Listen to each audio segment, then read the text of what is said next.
కర్నూలు నగరంలో త్రాగునీటి సమస్యను పరిష్కరించడంలో అధికారులు ప్రజాప్రతినిధులు దృష్టి సారించడం లేదని బీజేపీ నాయకులు తెలిపారు.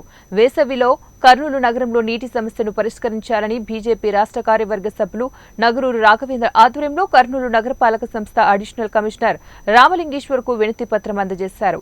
ఈ సందర్భంగా రాఘవేంద్ర మాట్లాడుతూ కర్నూలులో త్రాగునీటి సమస్య తీవ్రంగా ఉన్నా వైసీపీ నాయకులు మాత్రం పట్టించుకోవడం లేదని ఆగ్రహం వ్యక్తం చేశారు. నవరత్నాల్లో త్రాగునీటిని కూడా చేర్చి ప్రజలకు త్రాగేందుకు నీరు ఇవ్వాలని ముఖ్యమంత్రిని కోరారు. పరిస్థితి ఇలాగే కొనసాగితే త్రాగునీటి కోసం కూడా అప్లికేషన్లు పెట్టుకునే పరిస్థితి ఏర్పడుతుందని ఆయన తెలిపారు. ఇప్పటికే కర్నూలు ప్రజలకు దోమలు దండయాత్ర చేస్తున్నాయని, దీనికి తోడు త్రాగునీటి సమస్య కూడా ఉండటంతో కర్నూలు నగరవాసులు ఇతర ప్రాంతాలకు వలసలు వెళ్లే పరిస్థితి నెలకొంటుందన్నారు. ఇప్పటికైనా వైసీపీ ఎమ్మెల్యేలు అధికారులు స్పందించి సమస్యలు పరిష్కరించాలని కోరారు.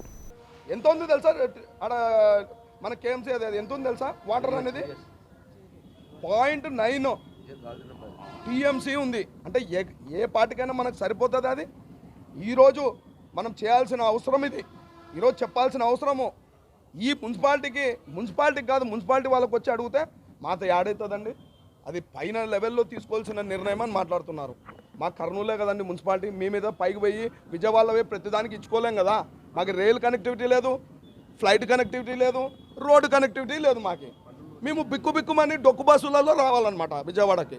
మీరేమో బాగుంటారు ఆడ కూర్చొని సినిమా చూస్తుంటారు. మాకేమో నిజంగా సినిమా స్కోప్ కనిపిస్తుంది విజయవాడకి రావాలంటే. ఎవరికైనా చిత్తశుద్ధి ఉందా కనీసము? అంటే మేము రావాలంటే అక్కడికి నడుములు ఇరుగుతున్నాయి ఒక్కొక్కరికి విజయవాడకి రావాలంటే. ఫ్లైట్ ఉండదు, ట్రైన్ ఉండదు, బస్సు ఉండదు. ఇంక ఏ దాంట్లో రావాలి? మేము వచ్చాడు మెమరాండం ఇచ్చుకోవాలి.